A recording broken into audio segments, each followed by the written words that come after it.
Santiago capítulo 3 versículo 4 dice la palabra del Señor de la siguiente manera: mirad también las naves, aunque tan grandes y llevadas de impetuosos vientos, son gobernadas con un muy pequeño timón, por donde el que las gobierna quiere.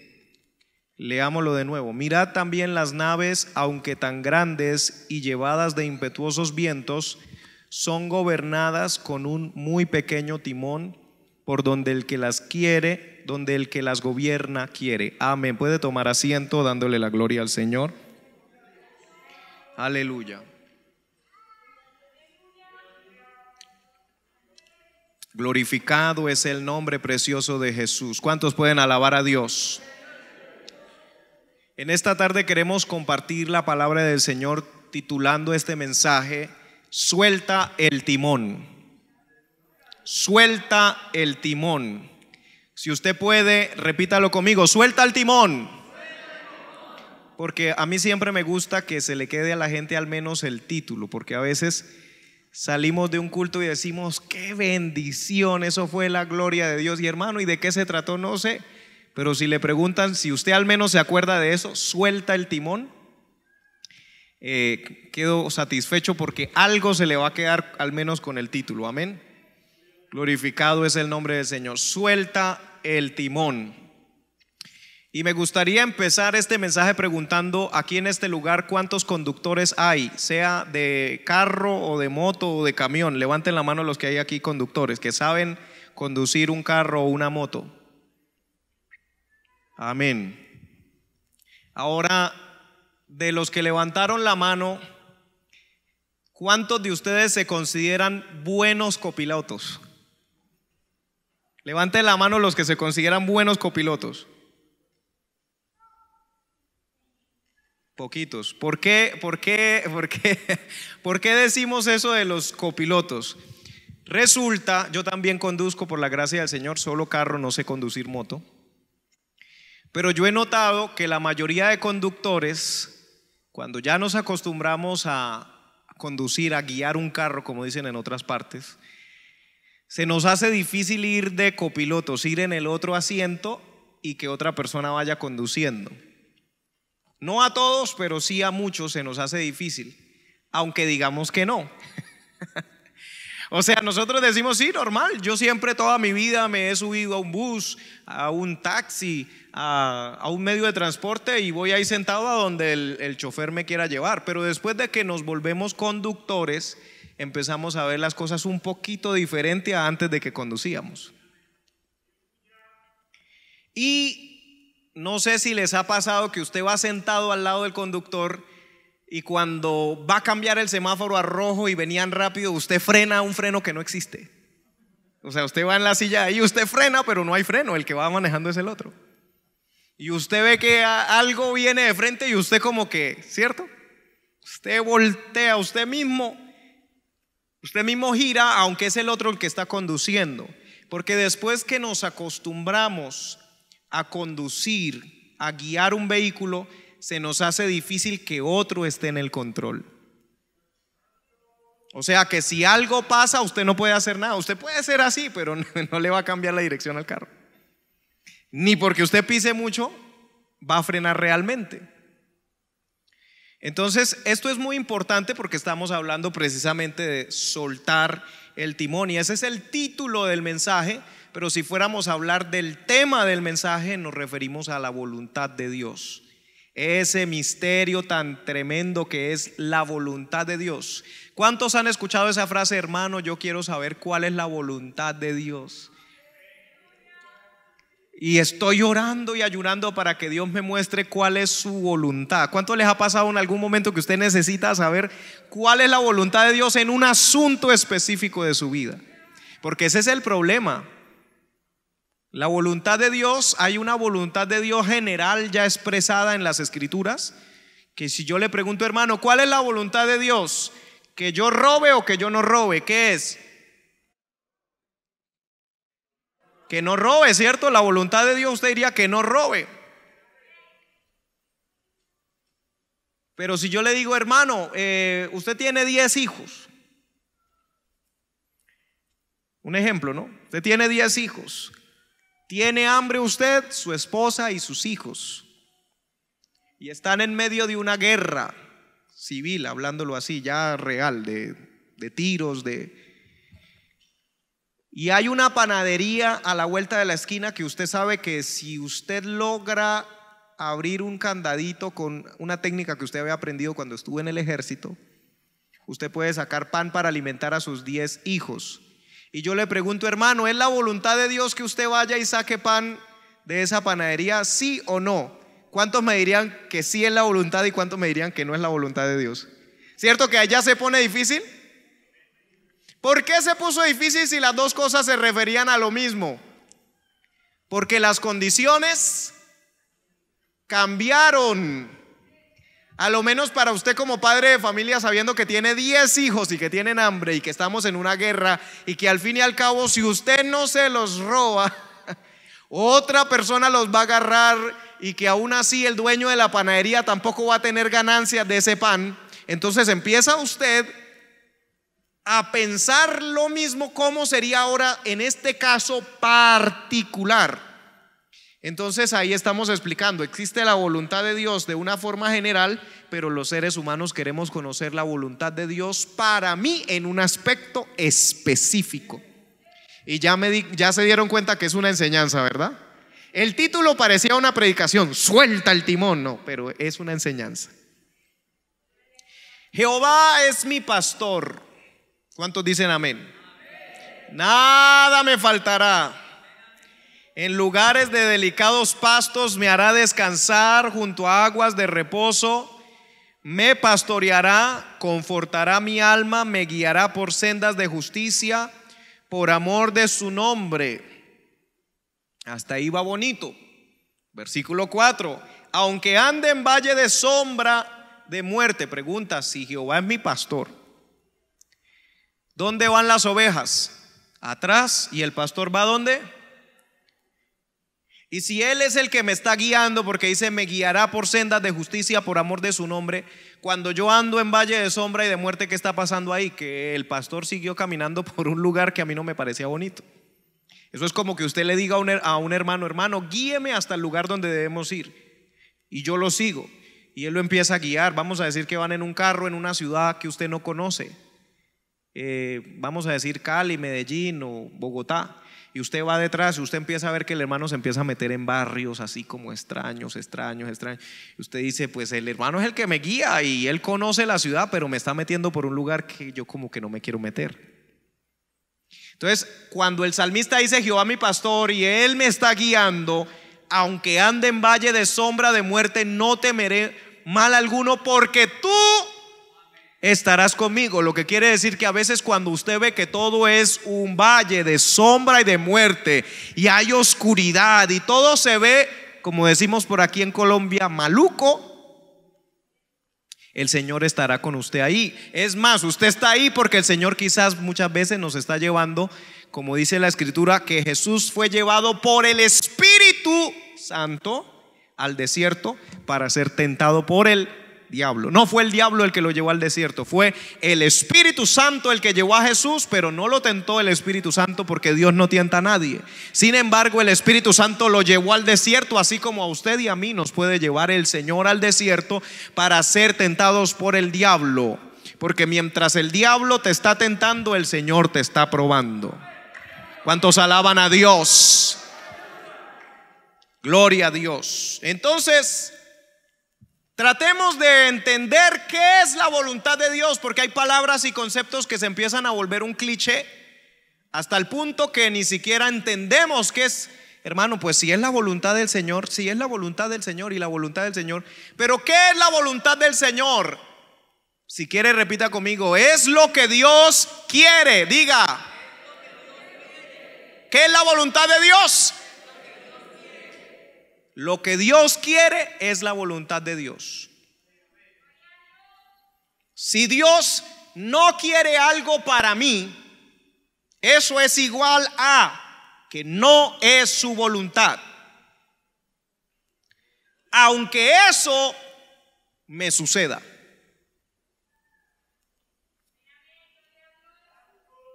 Si Dios no quiere algo para mí, no es la voluntad de Dios. No importa que eso me pase. Le voy a poner un ejemplo sencillo. Dios no quiere que Samuel David Mejía Jr. sea futbolista, aunque me llamen 10 equipos para jugar. Y ya más de uno está pensando, pero hermano, si lo llaman 10 equipos a su número celular y le dice, quiero que juegue con nosotros, usted inmediatamente ¿qué empieza a decir? ¿Qué empezamos a decir nosotros apenas nos llaman 10 equipos al celular? Uy, esto debe ser la voluntad de Dios, porque o si no, no me llamarían, ¿cierto? Pero resulta que la voluntad de Dios, no importa que a usted le esté pasando eso, no quiere decir que eso sea la voluntad de Dios.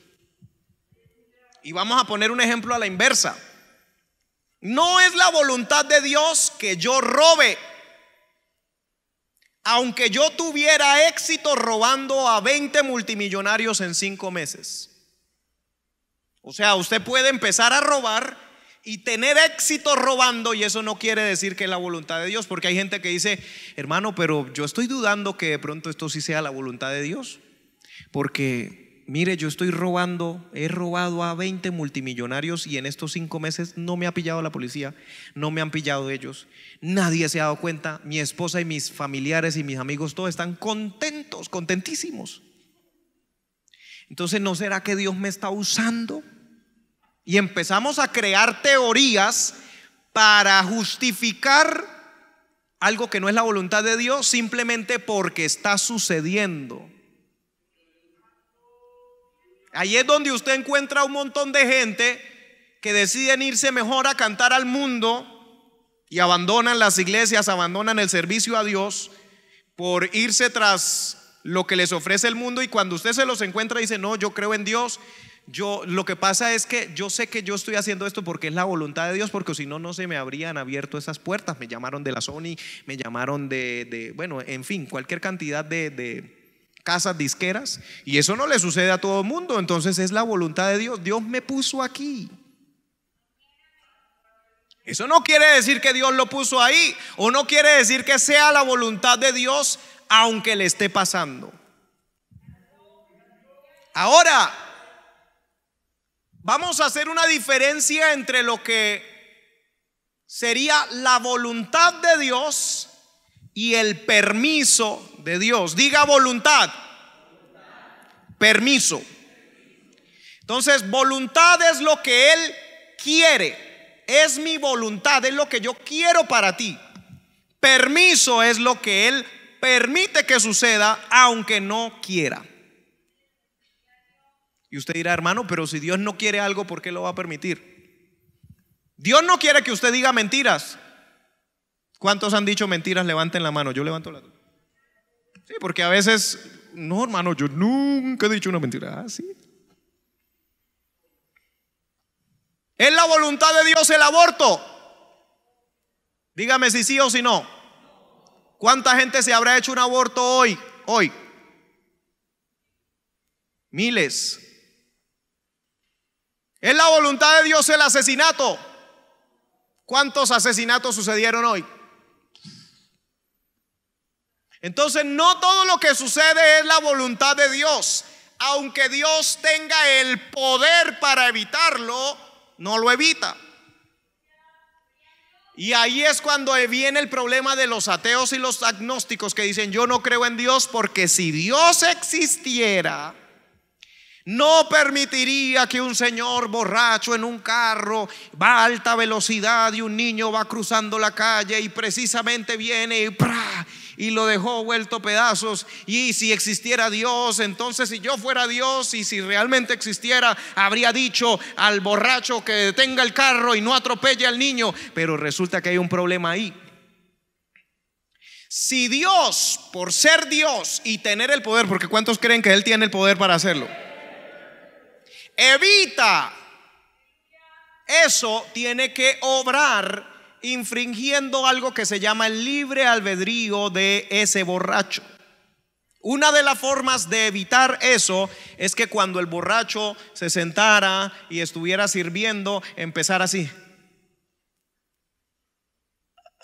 no puedo.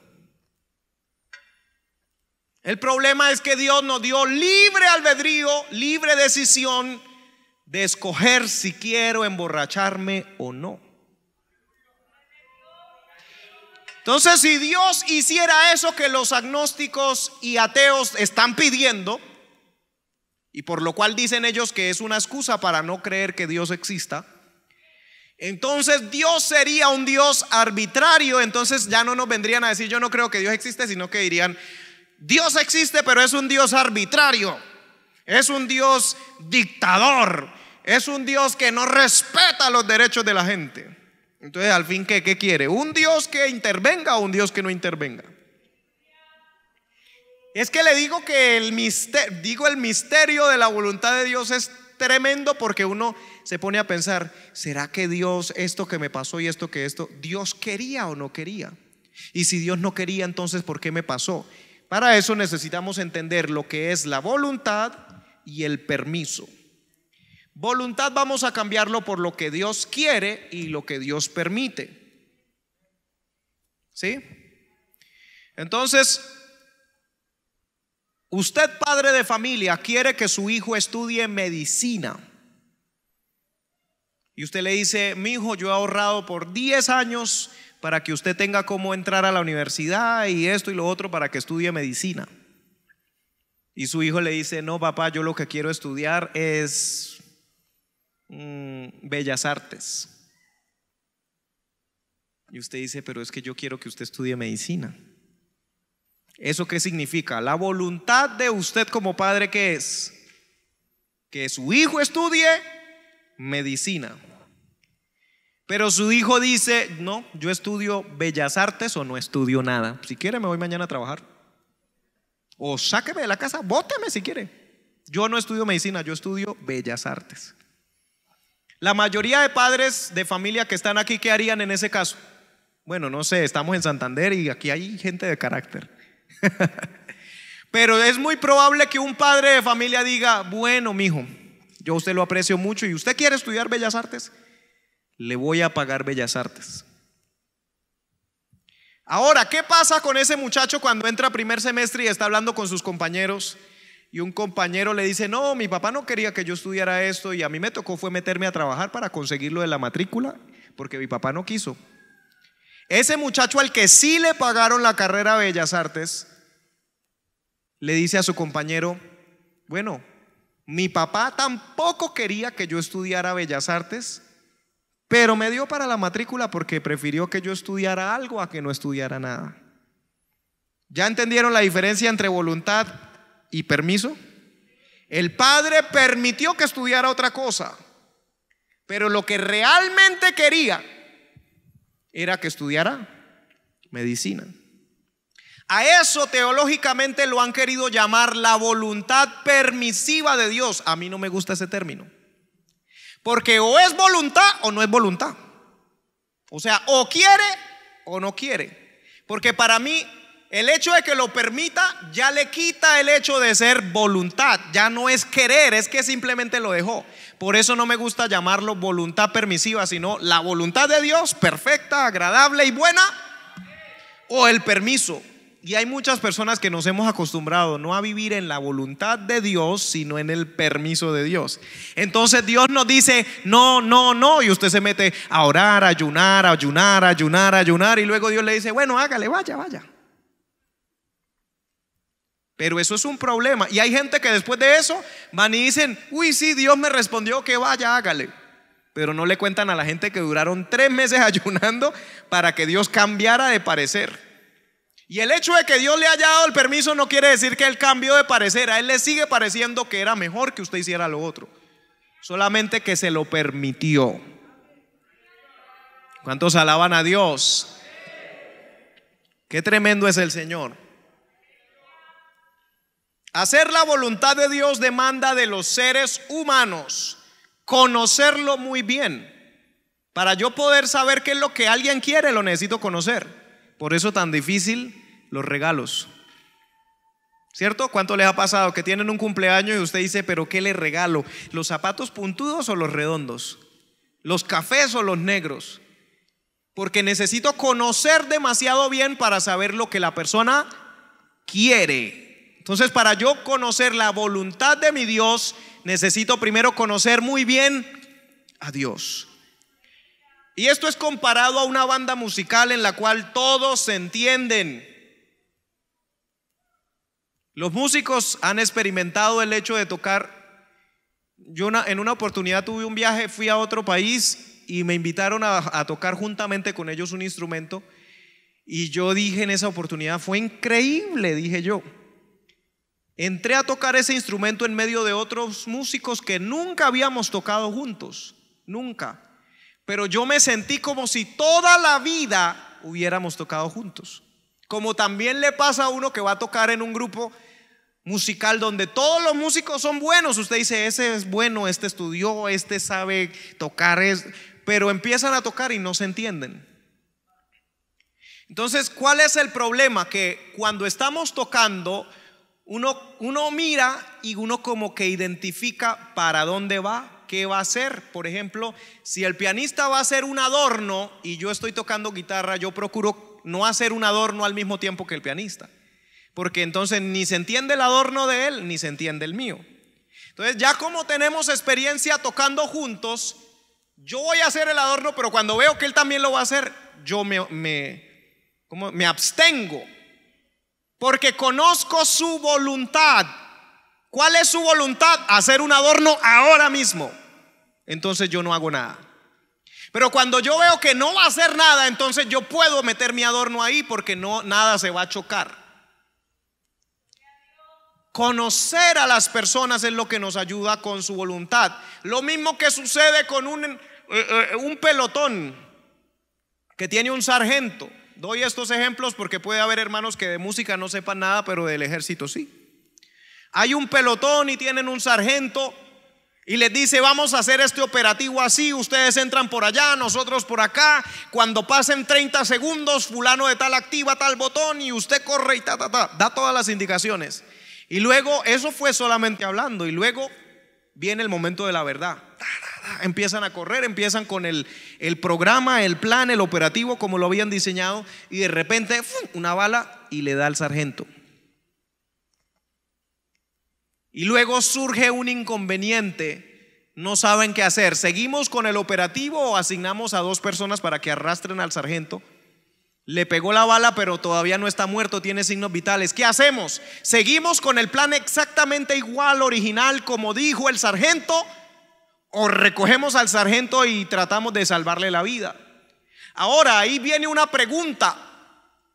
¿Qué diría el sargento que hiciéramos si estuviera consciente? El problema es que está inconsciente.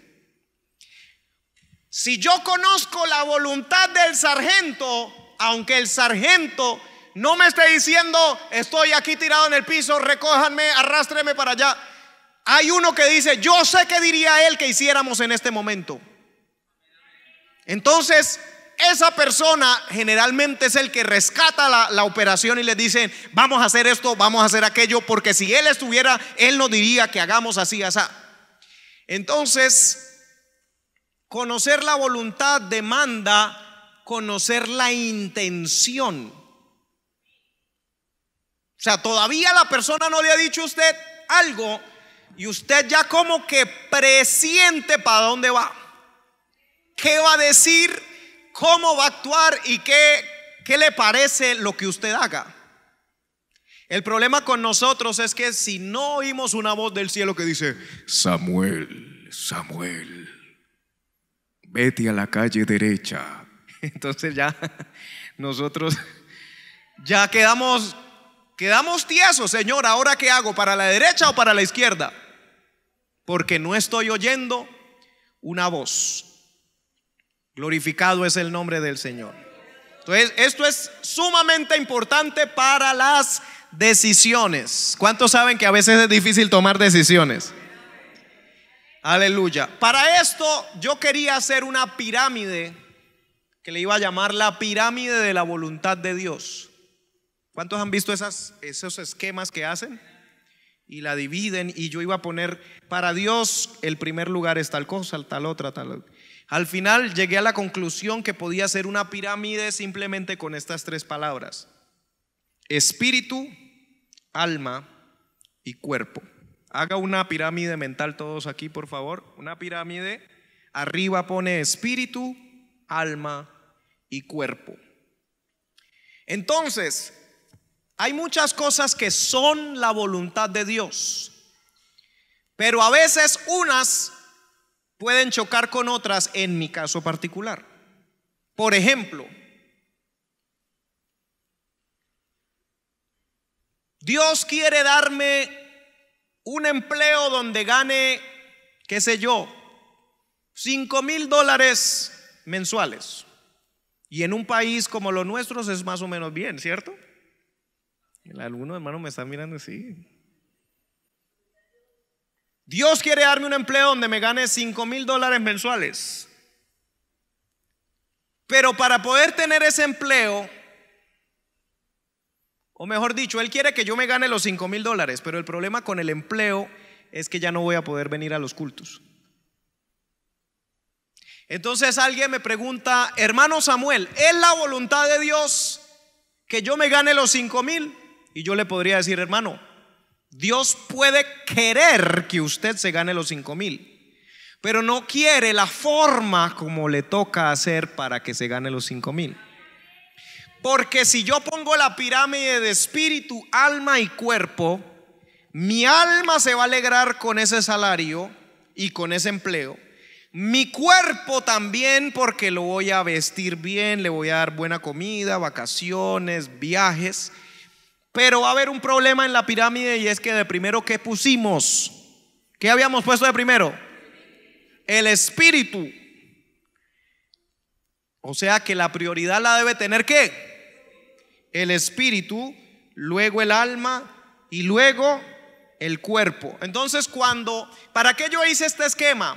Cuando usted tenga la duda de si algo es la voluntad de Dios o no, haga la pirámide de espíritu, alma y cuerpo, y piense si lo que usted va a recibir con esa decisión beneficia más a su espíritu, a su alma o a su cuerpo, o si por el contrario afecta totalmente a su espíritu, su alma, y lo único que se beneficia es su cuerpo. ¿Cuántos alaban a Dios? El Señor es bueno. Entonces, en mi espíritu, la voluntad de Dios para mi espíritu, la comunión con Dios tiene que ver con mi espíritu. Incluso la Biblia nos dice en Eclesiastés 12:7 que el espíritu vuelve a Dios que lo dio. Usted y yo somos espíritu, alma y cuerpo. Cuando un ser humano muere, el espíritu, o sea, el aliento de vida, el hálito, vuelve a Dios que lo dio. El alma se va o al lugar de salvación o al lugar de condenación, dependiendo de la decisión que haya tomado. Por eso cuando usted dice: hermano, vamos a predicar porque vamos a ganar almas para Cristo. ¿Por qué? Porque las almas se van para el lugar donde la persona decida en vida. Entonces su espíritu, su aliento de vida, vuelve a Dios que lo dio. Su alma, si usted fue salvo, si usted aceptó a Cristo, entonces su alma se va para el mismo lugar donde se fue su espíritu. Entonces se va el alma y el espíritu a donde Dios, porque usted era salvo. Entonces no hubo separación. Pero cuando alguien se va a muerte eterna, es decir, que estaba perdido, su espíritu vuelve a Dios, su alma se va al infierno, hubo separación. ¿Qué significa muerte? Separación. ¿Y el cuerpo para dónde se va? La Biblia dice que vuelve al polvo de la tierra. ¿Cuántos alaban a Dios? Entonces es tan importante para Dios el espíritu, que el espíritu vuelve a Dios. ¿Qué otra cosa hay en nuestro espíritu? Lo primero que se efectúa en la salvación es que su espíritu se despierta. La Biblia dice que la carne es débil, pero que el espíritu a la verdad está dispuesto. Cuando predican la palabra, su espíritu que estaba dormido se despierta, y usted dice: por eso, aunque alguien sea satanista, hay una cosa buena que tiene adentro: el espíritu. que lo dio Dios y lo puso dentro de ese satanista. El alma de esa persona puede estar corrupta, el cuerpo puede estar contaminado, pero el espíritu de esa persona vino de Dios. ¿Cuál fue el problema? Que lo tienen dormido. O sea, como dice la Biblia también, la conciencia cauterizada. O sea, ve el mal, ve el pecado y no se asusta hasta que viene la palabra de Dios y el Espíritu Santo, y cuando le predican a esa persona, algo se despierta. Entonces, cuando alguien está perdido, tiene su alma muerta y su espíritu dormido. Estábamos muertos en delitos y pecados, nuestra alma, pero nuestro espíritu estaba dormido. Otra cosa que Dios, que es la voluntad de Dios para nuestro espíritu, es todo lo espiritual se va a acomodar en nuestro espíritu. Por ejemplo, la fe es espiritual. Entonces, cuando usted reciba fe, la fe no va a venir a sus emociones, la fe va a venir a su espíritu. Por eso a veces uno dice, cierto que uno a veces dice, uy, hermano, siento fe. Y al otro día dice, hermano, ya no siento fe, porque está manejándolo por las emociones. Pero cuando es la fe de Dios, viene a ser depositada en nuestro espíritu, no tiene que ver tanto con nuestras emociones. La Biblia nos dice en 1 Corintios 2:13, acomodando lo espiritual a lo espiritual. Lo carnal se acomoda a lo carnal, pero lo espiritual a lo espiritual. Y lo que venza, hay una batalla todo el tiempo. Usted tiene espíritu, alma y cuerpo. ¿Cuántos quieren ser espirituales? Hay otra gente que es almática. ¿Cuál es la gente almática? Hoy siento orar, mañana no siento orar. Hoy siento evangelizar, mañana no siento evangelizar. O sea, más por las emociones del alma. El espiritual no se guía tanto por las emociones del alma, sino por lo que hay que hacer. Porque es una palabra que ha venido a mi espíritu, ganar almas, orar, tener comunión con Dios, ha venido a mi espíritu y por eso lo voy a hacer. ¿Cuántos glorifican a Dios? Ahora, la voluntad de Dios para su alma y para la mía, salvar el alma. Ya les dije que Dios quiere salvar las almas y no vamos a leer los pasajes, pero para los que están escribiendo, que veo aquí, porque el tiempo no nos da, pueden escribir las citas bíblicas. Lucas 9:56 para referirnos a la salvación del alma. Lucas 9:56 y Santiago 5:20. También otra cosa que es la voluntad de Dios para su alma y la mía es amar a Dios con todo el corazón, el alma y la mente, como dice en Mateo 22 versículo 36 y 37, que dice: amarás al Señor tu Dios con todo tu corazón, con toda tu alma y con tu mente. La mente es el pensamiento del alma. Usted dirá: hermano, yo pensaba que yo pensaba con mi cerebro. Resulta que cuando su cuerpo vuelva al polvo de la tierra, usted va a seguir pensando y ya no va a tener cerebro. Su cerebro va a volver al polvo de la tierra. Su cerebro es físico. Los animales, ¿cuántos saben que los animales también tienen cerebro? Pero usted tiene mente, no solamente cerebro. La mente es el pensamiento del alma. Entonces tenemos un cuerpo con cerebro, un alma con mente y un espíritu que, si se despierta, si aceptamos a Cristo, un espíritu con Espíritu Santo, a lo que le llamamos la mente de Cristo. ¿Qué otra cosa es voluntad de Dios para nuestra alma? Que Cristo sea formado en nosotros. Es decir, que ya no viva yo, mas Cristo en mí. Cuando yo voy a actuar, voy a responder, actúo como Cristo quisiera que yo, o como Jesús lo haría. Y eso lo encuentra usted en Gálatas 4:19, donde Pablo le dice a los Gálatas que él sufre dolores de parto hasta que Cristo sea formado en ellos. Es decir, yo les estoy enseñando, les estoy orando por ustedes, hasta que cuando ustedes actúen como si fuera Cristo y no ustedes. Una formación de Cristo en el ser humano. Gloria a Dios. Ahora, para el cuerpo, Dios quiere nuestra santificación. Esa es su voluntad para nuestro cuerpo.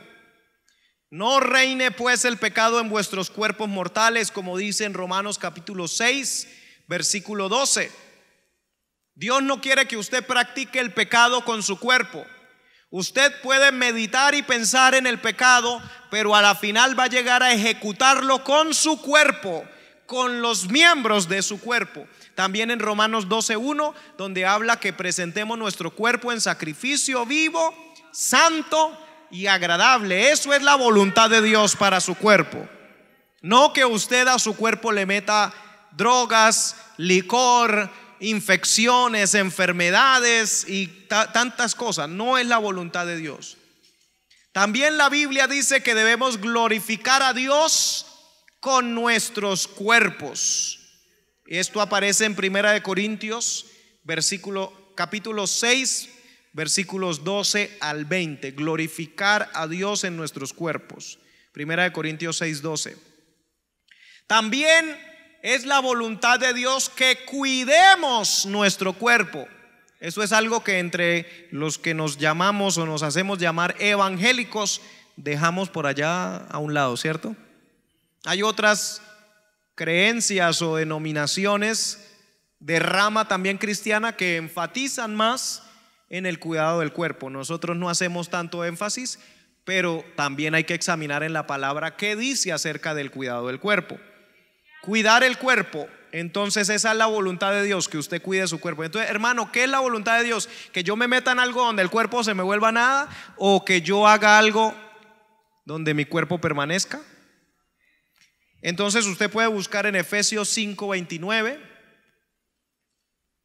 o también en 1 Corintios 3:16 y 17. Repito las citas, no las vamos a leer por causa del tiempo. Cuidar el cuerpo, tenemos Efesios 5:29 y 1 Corintios 3:16 y 17. Otra cosa que es la voluntad de Dios para mi cuerpo es la sanidad del cuerpo. Y ya sé que más de uno se va a quedar pensando y mirándome, hermano, entonces ¿es la voluntad de Dios que mi cuerpo sea sano? Vamos a cambiar la pregunta, hermano, en vez de decir ¿es la voluntad de Dios?, preguntemos, ¿quiere Dios que mi cuerpo sea sano? ¿Cómo le suena así?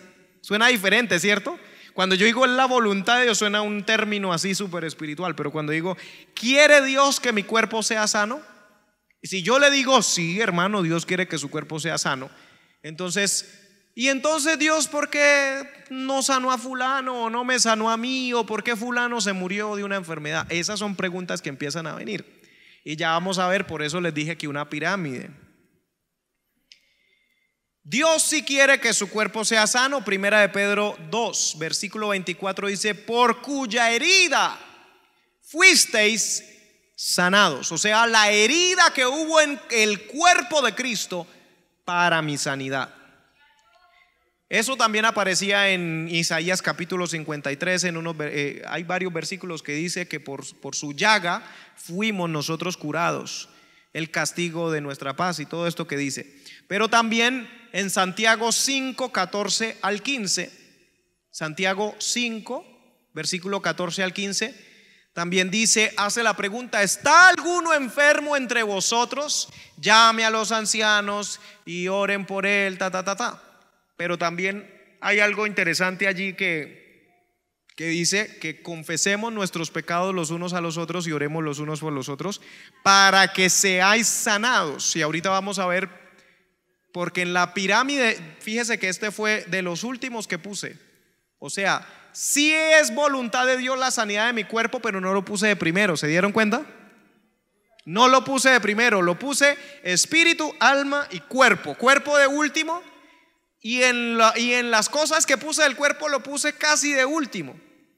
Y luego lo otro que quiero decir del cuerpo, de la voluntad de Dios para mi cuerpo, es que Él quiere resucitar nuestros cuerpos mortales. En Romanos 8:11 nos habla de que el Señor quiere resucitar su cuerpo y mi cuerpo. Esto corruptible se vestirá de incorruptibilidad. O sea, ahorita este cuerpo se enferma, se estropea, se desgasta. En algún momento ya el cuerpo no va a dar más, el corazón no va a latir más. Pero llega un momento en el cual la voluntad perfecta de Dios para su cuerpo se va a efectuar, y es que su cuerpo resucitará y será glorificado juntamente con Cristo. Y ya no le va a doler, ni se va a magullar, ni va a tener enfermedades.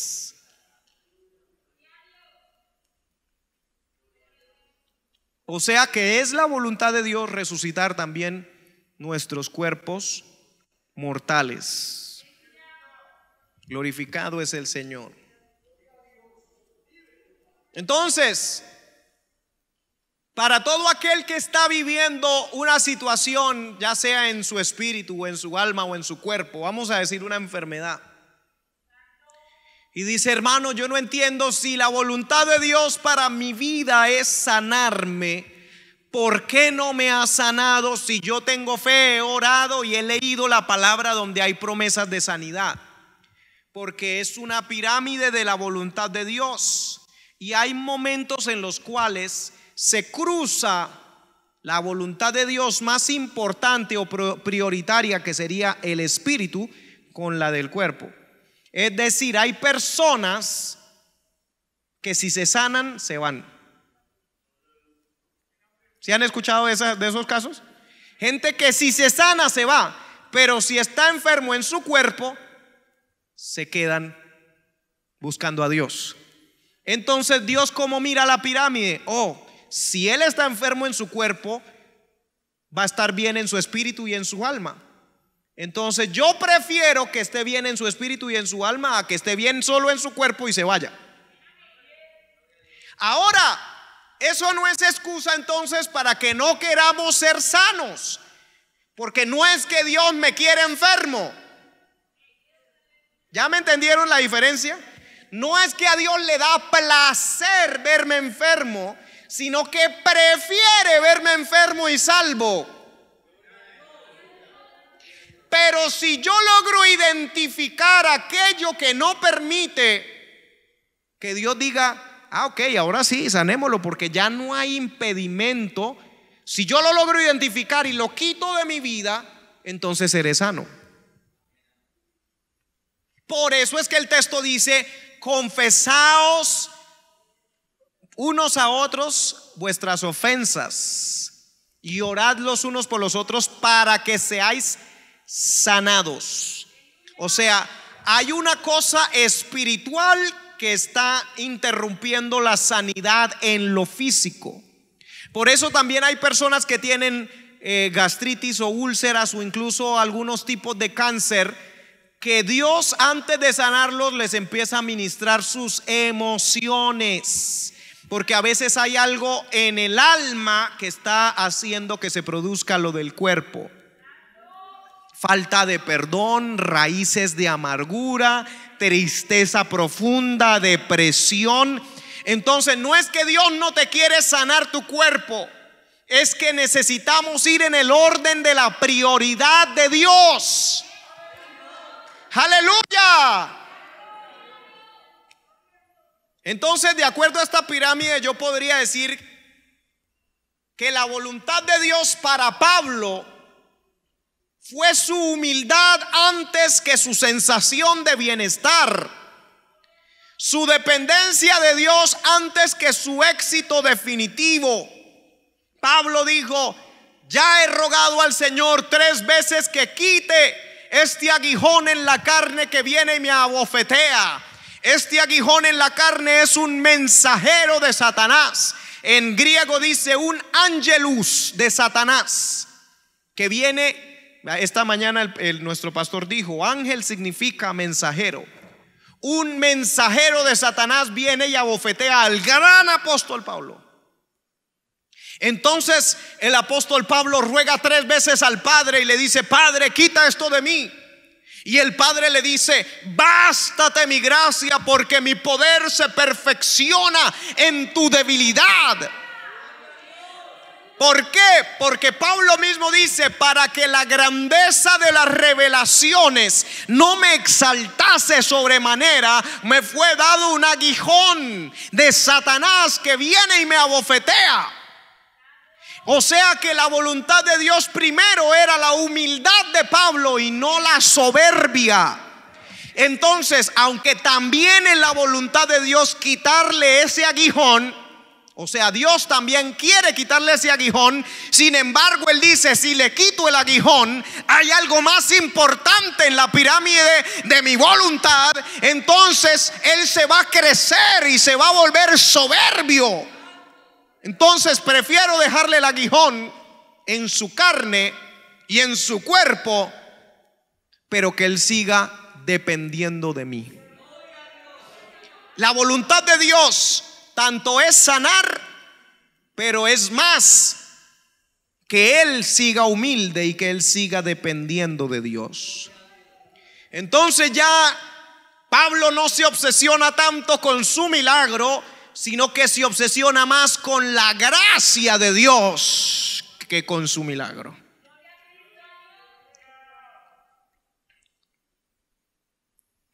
La voluntad de Dios para tu salud es primero que perdones antes de que te sanes. La voluntad de Dios para Salomón fue primero la sabiduría que las riquezas. Por eso la Escritura dice: buscad primeramente el reino de Dios y su justicia, y todas las demás cosas os serán añadidas. ¿Sabe qué está diciendo Dios? Cuando dice que todas las demás cosas serán añadidas, está diciendo: sí, es mi voluntad que tenga las demás cosas. Y entonces, ¿por qué no tengo las demás cosas? Porque tienes que buscar primeramente el reino de Dios y su justicia, y luego ahí sí las demás cosas os serán añadidas. No busques primero la añadidura, busca primero el reino de Dios y su justicia, para que entonces las cosas te sean añadidas. El problema hoy en día muchas veces en la iglesia de Cristo es que estamos predicando más las añadiduras y estamos buscando más las añadiduras que el reino de Dios y su justicia, la voluntad de Dios en mi vida y su justicia. Alabanzas al Rey de la Gloria. Hermano, entonces, ¿qué es la voluntad y qué no es la voluntad de Dios? No es la voluntad de Dios vivir en la carne, puesto que Cristo ha padecido por nosotros en la carne. Vosotros también, armaos del mismo pensamiento, pues quien ha padecido en la carne terminó con el pecado, para no vivir el tiempo que resta en la carne conforme a las concupiscencias o conforme a los deseos de los hombres, sino conforme a la voluntad de Dios. Esto mismo nos dice que la voluntad de Dios no es vivir en la carne. Si algo es de la carne, entonces usted ya sabe que no es la voluntad de Dios. Simple y sencillo. Vivir conforme al sistema o lo que llamamos nosotros vivir conforme el mundo, eso tampoco es la voluntad de Dios. Por eso nos dice el Señor: no os conforméis a este mundo, sino transformaos por medio de la renovación de vuestro entendimiento, para que comprobéis cuál sea la buena voluntad de Dios, agradable y perfecta. Tampoco es la voluntad de Dios que vivamos en el engaño religioso, para que no nos pase como dice la Escritura en Mateo 7: no todo el que me dice Señor, Señor entrará en el reino de los cielos, sino el que hace la voluntad de mi Padre. Que no es simplemente decir Señor, Señor. Muchos me dirán aquel día: Señor, Señor, en tu nombre no profetizamos en tu nombre, y en tu nombre echamos fuera demonios, y en tu nombre hicimos muchos milagros.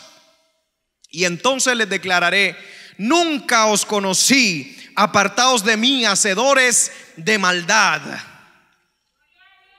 Tampoco es la voluntad de Dios la muerte espiritual, ni tampoco física por causa de consecuencias al pecado. La muerte física, ustedes saben que entró por medio del pecado, no porque Dios quería, sino porque el hombre escogió la muerte. Y Dios no quiere, o sea, no es su voluntad. Dice: no quiero la muerte del que muere, dice Jehová el Señor. Convertíos pues y viviréis. Entonces, ¿por qué se muere tanta gente si Dios no quiere la muerte del que muere? Porque le da la opción para que no muera, y es: conviértanse a mí, así no van a morir y van a vivir. Pero el ser humano ha decidido no escoger la vida, sino la muerte. No es la voluntad de Dios que te mueras. Hoy hay una oportunidad de Dios para tu vida. Esta puede ser la última oportunidad.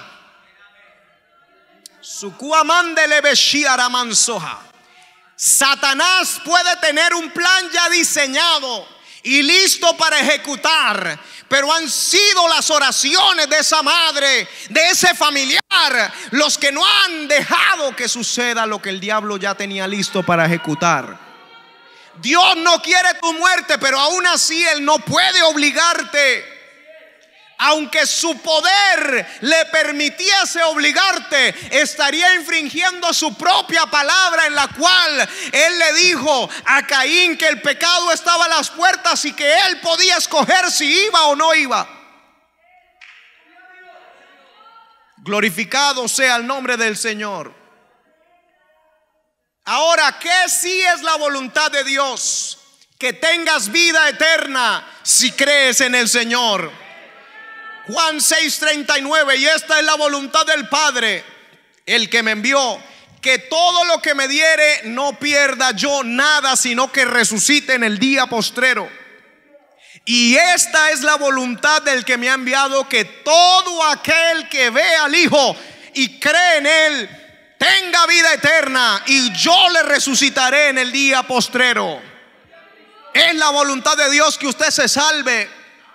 Hay gente que dice: hermano, ¿será que yo sí voy a ser capaz? ¿Será que yo no me voy a descarriar? Y le preguntan al esposo y le preguntan al familiar: ¿será que yo sí voy a perseverar? Pues es la voluntad de Dios que usted persevere y que llegue y que sea salvo por la eternidad. Pero está en usted si hace o no hace la voluntad de Dios. La voluntad de Dios para nosotros es nuestra santificación. Primera de Tesalonicenses 4:1 dice: por lo demás, hermanos, os rogamos y exhortamos en el Señor Jesús, que de la manera que aprendisteis de nosotros cómo os conviene conduciros y agradar a Dios, así abundéis más y más. Porque ya sabéis qué instrucciones os dimos por el Señor Jesús. Pues la voluntad de Dios es vuestra santificación. Si usted se mete en una relación y usted no se santifica más cuando entra en esa relación, sino que se desantifica, entonces ya puede empezar a evaluar si esa relación es de Dios o no. Hay gente que pregunta: hermano, ¿será que eso sí es de Dios o no es de Dios? Pues evalúe si desde que entró en esa relación ora menos, ayuna menos, va a la iglesia menos, siente menos la presencia de Dios, ya no habla en lenguas y antes hablaba, ya no siente la presencia. Entonces algo está pasando, ahí se está manifestando. Pues la voluntad de Dios es vuestra santificación, que os apartéis de fornicación, que cada uno de vosotros sepa tener su propia esposa en santidad y honor, no en pasión de concupiscencia o en deseos, como los gentiles que no conocen a Dios, que ninguno agravie ni engañe en nada a su hermano, porque el Señor es vengador de todo esto, como ya os hemos dicho y testificado. Pues no nos ha llamado Dios a inmundicia, sino a santificación. ¿Cuántos se quieren santificar? Porque al inicio de este sermón dijimos que queríamos hacer la voluntad de Dios. Entonces la voluntad de Dios para usted y para mí es que nos santifiquemos. Vamos a santificarnos. Vamos a decirle al Señor que queme con su fuego lo que nos sirve. Vamos a dejar las cosas que a Dios no le agradan. La voluntad de Dios para usted es que usted tenga confianza y paciencia en Él. No perdáis pues vuestra confianza, que tiene grande galardón, porque os es necesaria la paciencia para que, habiendo hecho la voluntad de Dios, obtengáis la promesa. La voluntad de Dios es que usted haga todo lo que Él quiere. La Biblia dice en Hechos 13:21: luego pidieron rey, y Dios les dio a Saúl, hijo de Cis, varón de la tribu de Benjamín, por 40 años. Quitado este, les levantó por rey a David, de quien dio también testimonio diciendo: he hallado a David, hijo de Isaí, varón conforme a mi corazón. Qué bueno que Dios dijera en esta tarde: ahí he encontrado a alguien en la concordia, una persona conforme a mi corazón, quien hará todo lo que yo quiero, o sea, hará mi voluntad.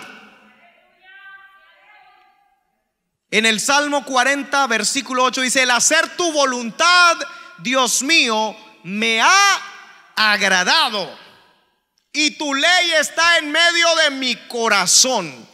Y vamos concluyendo este sermón, y es a través de estos versículos que nos hablan de la necesidad, de sentir la necesidad de hacer todo lo que Dios quiere. No solamente hacerlo, porque hay mucha gente que hace la voluntad de Dios porque le toca, pero sentir la necesidad de hacer la voluntad de Dios. ¿Cuántos quieren hacer la voluntad de Dios? Jesús les dijo: mi comida. ¿A cuántos les gusta la comida? Aquí hay un montón de gente que nunca come. Los obligan cuando comen eso, comen de mala gana porque tienen que nutrirse, les toca. Mi comida es que haga la voluntad del que me envió y que acabe su obra. Es decir, que llegue a una culminación, no que la acabe de destruirla, porque hay gente que lee ese versículo como al contrario y acaban con todo. Lucas 22:42 diciendo, dice el Señor Jesús: Padre, si quieres, pasa de mí esta copa. Pero ese si quieres es: si es tu voluntad, pasa de mí esta copa, pero no se haga mi voluntad sino la tuya. O sea, él sabía que venía dolor. Cierto que cuando uno ve que viene dolor, uno dice: no, esto no es la voluntad de Dios. Si trae dolor, no es la voluntad de Dios. Pero yo he venido aquí en esta tarde para decirle: muchas veces la voluntad de Dios trae dolor. Muchas veces la voluntad de Dios es difícil, pero lo importante es que usted sepa que es la voluntad de Dios, porque usted dice: no importa que me duela, no importa que sea difícil, siempre y cuando yo sepa que Dios está en el asunto, siempre y cuando yo sepa que Dios va conmigo, que no voy a quedar a la deriva, sino que el Señor me va a respaldar en medio del dolor, en medio de la lucha, en medio de la dificultad. Y ahora sí hemos llegado al final de este sermón, y quiero hacer una pregunta, así como al inicio. ¿Se acuerda que les pregunté cuántos choferes habían y levantaron la mano? Luego pregunté que cuántos eran buenos copilotos, y la mayoría dijo que no. Encontré algo muy curioso: la mayoría de choferes jóvenes son malos copilotos, pero cuando van pasando 10, 20 o más años de conducir, o sea, cuando ya tienen más experiencia, nos vamos volviendo mejores copilotos. Por alguna razón, el chofer nuevo, el chofer joven, es peor copiloto. Es de los que más frena cuando va llegando al semáforo, aunque él no es el que está conduciendo. Es el que más voltea el volante imaginario que lleva en la mano. Pero el que lleva muchos años de experiencia, ¿usted no se ha dado cuenta que los choferes, cuando ya tienen hijos y ya tienen 50, 60 años, empiezan a decirle al hijo que conduzca? Y ellos todavía pueden conducir, saben conducir, pero empiezan a decirle al hijo que conduzca.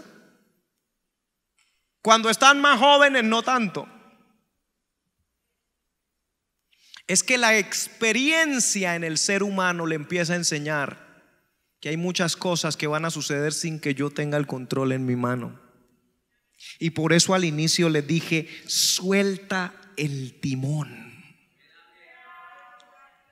¿Cuántos en esta tarde vamos a soltar el timón? Pero usted sabe qué significa soltar el timón. Que Dios va a empezar a hacerla. Si usted le dice: Señor, te suelto el timón de mi vida, y luego usted empieza a ver que el Señor lo empieza a llevar por ese barrio que les dije al inicio que a usted no le gusta, usted dice: ¿por dónde me está metiendo Dios? O ¿cuánto les ha pasado que ponen en una ciudad extraña, ponen el GPS para que los lleve a un lugar, y el GPS busca el camino más corto, pero a veces el más peligroso? Y a mí me ha pasado que ir en el carro con el GPS y llegar a un barrio donde una señora en una esquina me dice: ay, mijito, ¿para dónde va? No vaya a entrar por esta cuadra, porque el GPS me llevó por donde yo no sé. Y según el GPS, si sigo eso, voy a llegar al lugar donde había puesto que iba a llegar. Pero así muchas veces nos va a pasar con el Señor. El Señor con el Espíritu Santo va a ser como un GPS para nuestra vida, para llevarnos al final que nos quiere llevar, al futuro que nos quiere llevar.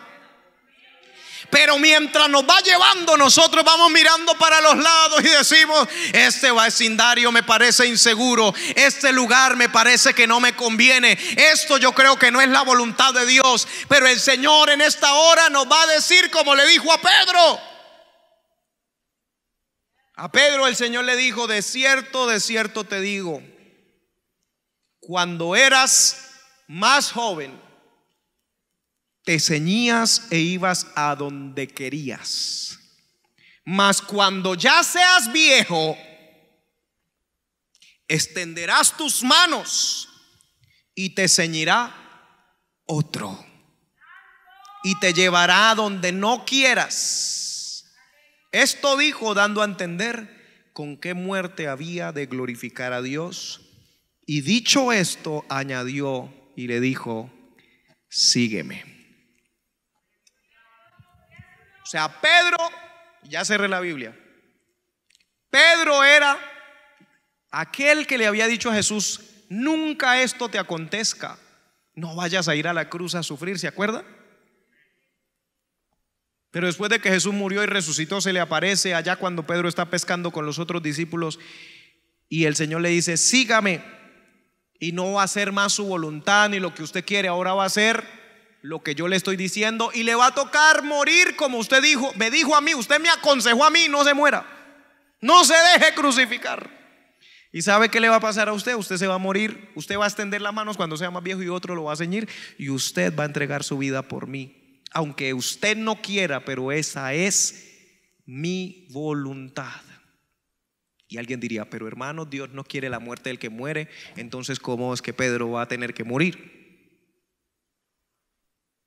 Hay cosas que nosotros no entendemos de la voluntad de Dios, pero Dios, cuando Él mira la pirámide de su voluntad en nuestra vida, ve espíritu, alma y cuerpo. Y nosotros no conocemos todo, pero Dios conoce todo.